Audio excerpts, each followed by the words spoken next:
যে রংপুরের রাস্তা কত সুন্দর।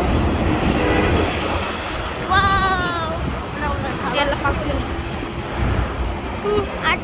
আর ওই পাশে রাস্তায় খুব জ্যাম। এখন আমরা যাওয়ার সময় কি হয় জানি না, এত পরিমাণের জ্যাম, কিভাবে যাব?